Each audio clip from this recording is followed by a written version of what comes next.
$130,000 pot of gold at the end of the Indianapolis Rainbow, drivers and crews are tuning and checking the cars for the qualifying test.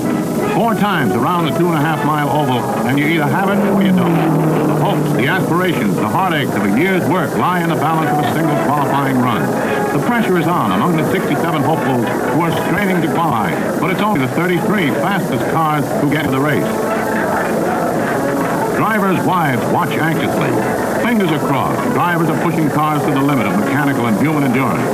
Time is running out as crews check and recheck motors for that extra mile per hour.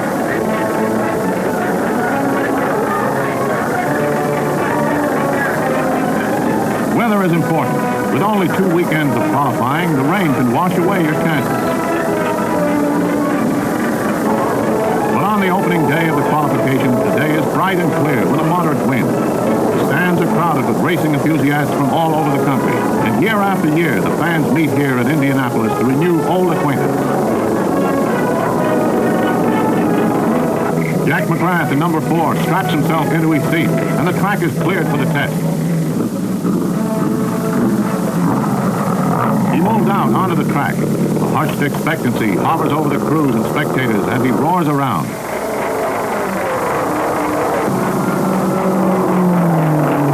And Jack McGrath qualifies at better than 136.5 miles an hour. Almost a new record. The lid is off.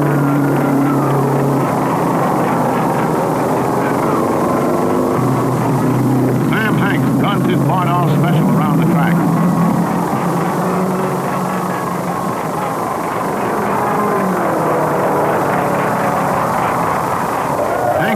Checks his time, and he qualifies at better than 135 miles per hour. Thin man Sam rolls onto the apron to get a jubilant welcome. Andy Linden is now on the track. He's pushing his number 9 around at a record-breaking pace.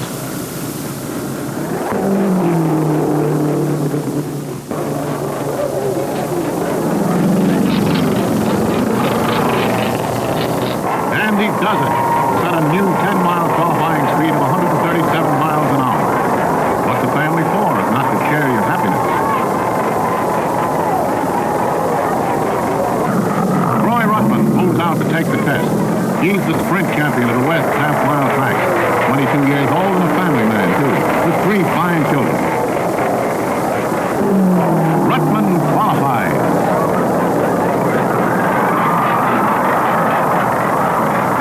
George Connor knows now he'll have to push his car to the limit to match the terrific qualifying speed.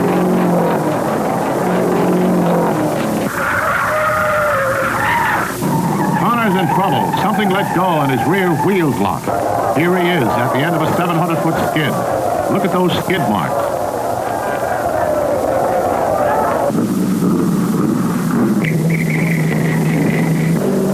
Now the vaunted diesel special makes a bid for the record.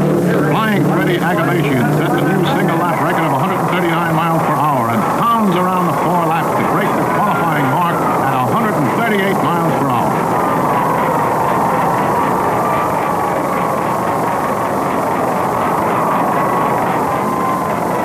Flying Freddy is a happy man.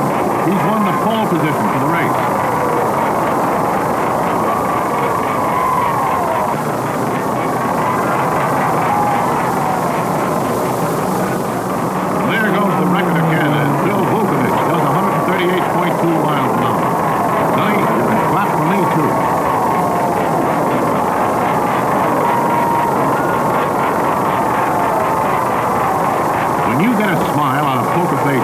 You have really done something. Joe James' crew signals him as he strives to win a place among the starting 33.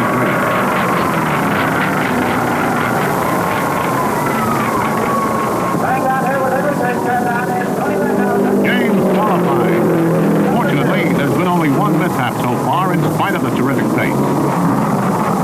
The famous Tony Bettenhausen goes out, cheered on now by his 2 boys. Tony's the master of the dirt track, the 3A champion, driving the car that won last year's 500. Tony's shooting for the record, but he's hitting those turns at a terrific clip.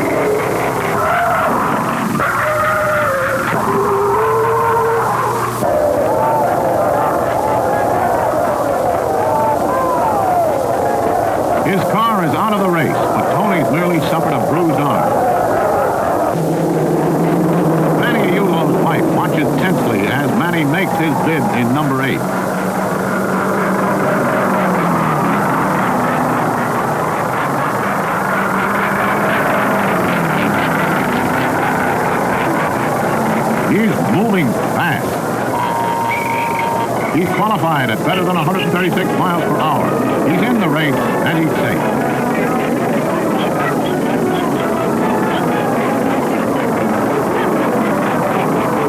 Manny Yulo's pretty happy, too. Right over here, Manny. His fingers still crossed.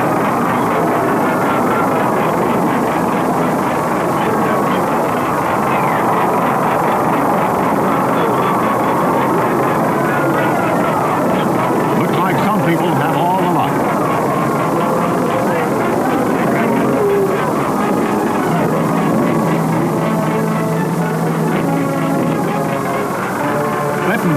Dubbed Hard Luck Tony is out for a second qualification attempt, this time in Lou Moore's, number 27. Mrs. Bettenhausen, fingers crossed, watches anxiously as Tony tears into a turn.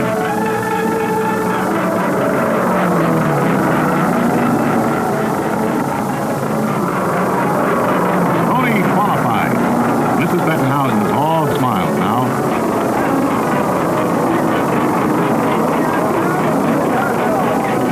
Here's the 49-year-old Chet Miller, the oldest driver entered in the Indianapolis Classic. It is nobody special. He's already gone one lap at 139.6 miles an hour, a new mark for a single lap around the 2.5-mile oval. Now he's out to break the 10-mile qualifying record set by Vukovic. Chet Miller does it. The record is broken for the fourth time at the average speed of 139.034 miles an hour. And Mrs. Miller, fingers still crossed, is the happiest wife of all. This has been the fastest qualifying session in Indianapolis history. But there's one thing these drivers won't worry about. That's tires. Again this year, every car in the race will roll on Firestone. These daring drivers know tires, and they all buy Firestone tires for their fast, expensive race cars. They won't take chances on anything else.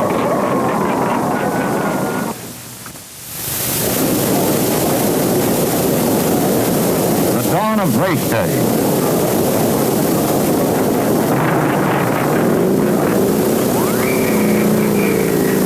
This is the day that brings 200,000 of the faithful to this auto mecca. They've waited and waited, some as long as 2 days, lined outside the gate, 4 and 5 miles long. Now at 5 a.m. in the dawn's early light, they pour into the infield of the race oval, intent on finding the best vantage points for watching this biggest spectacle in American sport. If you don't happen to have a grandstand seat here, well, you build your own.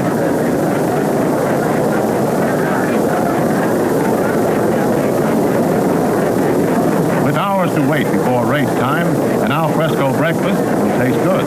Then a few more hours to kill. Hours in which the drama tension is building up. Did I say tension?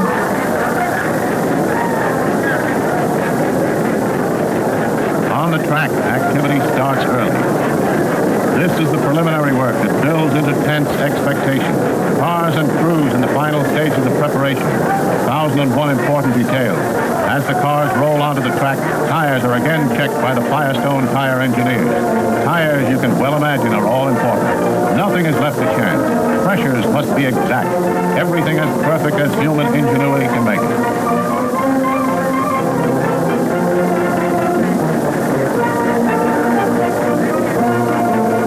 The grandstands are filling now, and the colorful pageant that always precedes the start of the race begins with the Purdue University Band. The whole country bleeds at Indianapolis because out of racing innovation has come much that today is part and parcel of family car.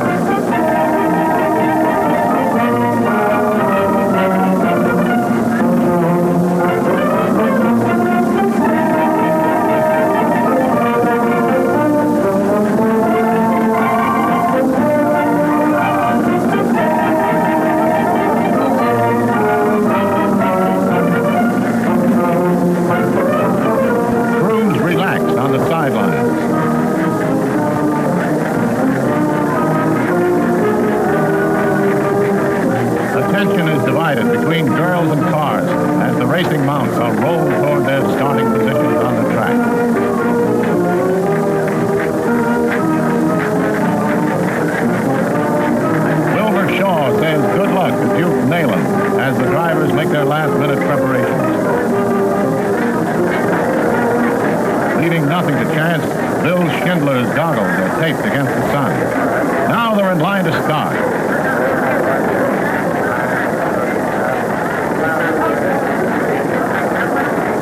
But first, the traditional balloon ceremony. There's a fairly stiff breeze out here today. Only seconds to go.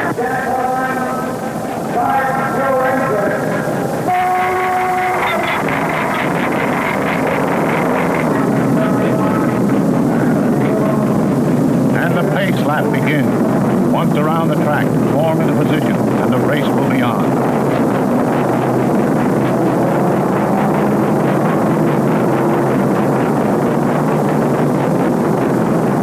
Bobby Ball's car won't start. And his motor won't turn over before reaching the starting line, but he's out of the race. But there he goes, just in time.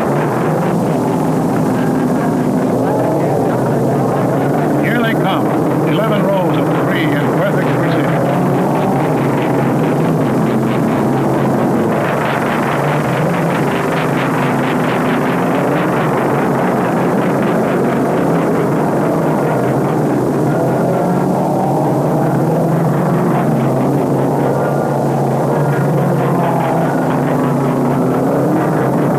And they're off, and the race is underway.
He was the first real foreign threat in almost 20 years.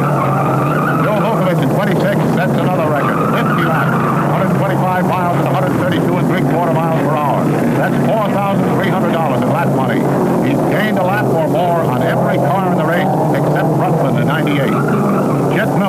braking Novi is out for good with a sheared-off supercharger shaft.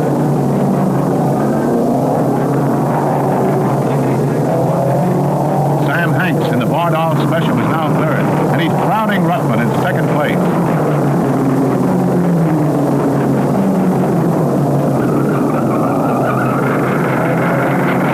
Pace-setting Vukovic goes to the pits after 60 laps, and Ruttman in 98, only 29 seconds behind him, now takes the lead. But there goes Vukovic. He's now 55 seconds behind Ruttman. He's really low. Look at that 20 go.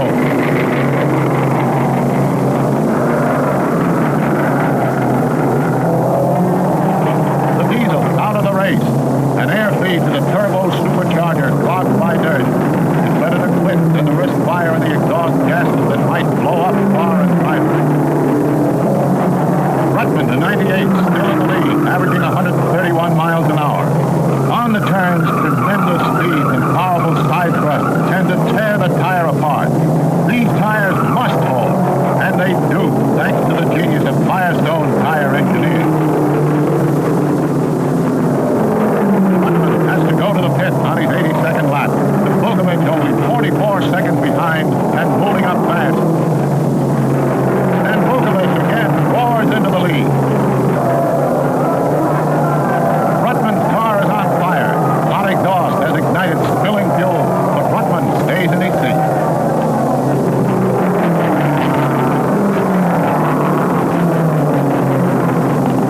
The fire is out, and before the CO2 dies away, he pulls back into the race, pushing hard to make up that heartbreaking 2 minutes.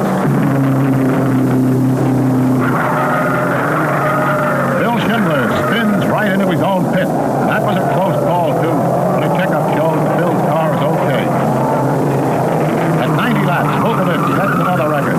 Almost 130 miles an hour average speed. Ruttman is now second and 59. Ruttman at 98, Western Sprint Car Champion is third. Sam Hanks, number 18, is fourth.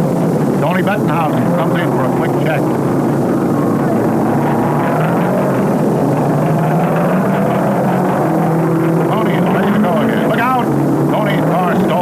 Henry Banks pulls in ahead of him.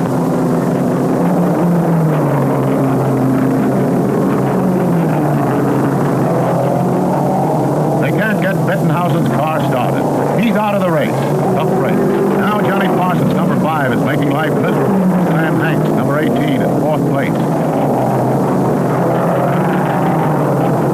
Not for long as Parsons finds himself bragging.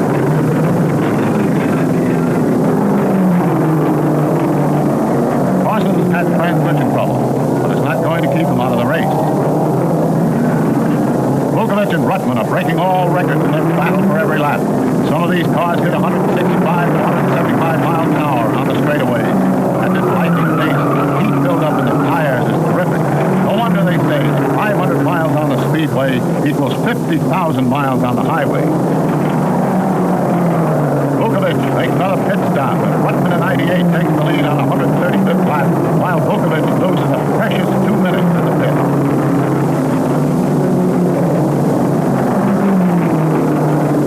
Vukovic, now 40 seconds behind Ruttman, gets back into the race.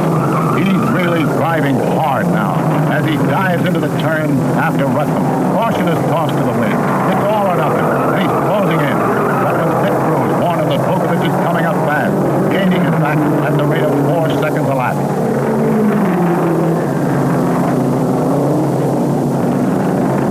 So the 22-year-old Ruttman is pouring it on. A few moments later, he's forced into the pit.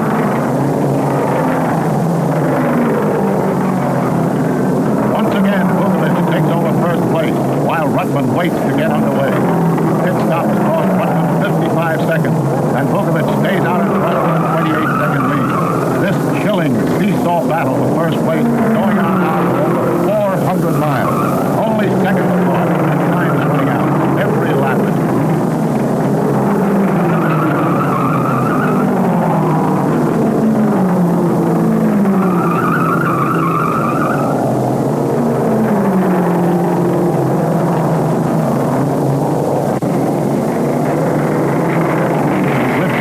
pouring it on. Ruttman loses ground and is warned by his crew. 25 seconds. Vukovic has to maintain a terrific pace to stay ahead.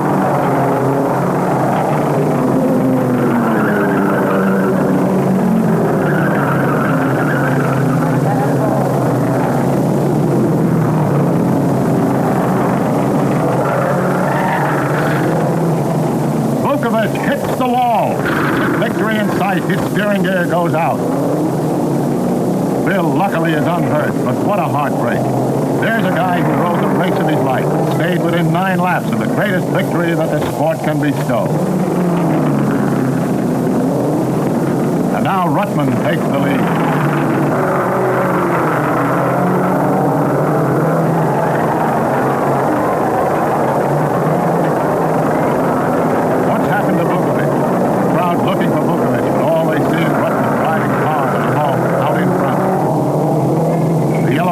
Flag signals the mishap. Vukovic and his 26 are a sorry sight as Ruttman and the rest of the field pass the wreck. The green flag is out again and the race resumes at top speed. The crowd wonders, can Ruttman hold this terrific pace?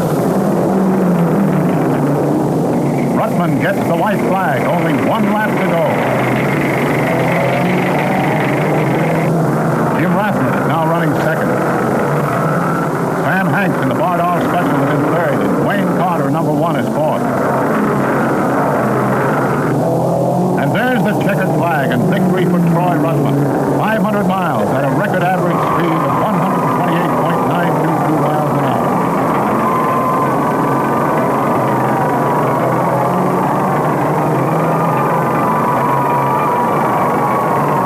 And here he comes toward victory lane, the winner. First time any driver has gone those 500 grueling miles in less than 4 hours.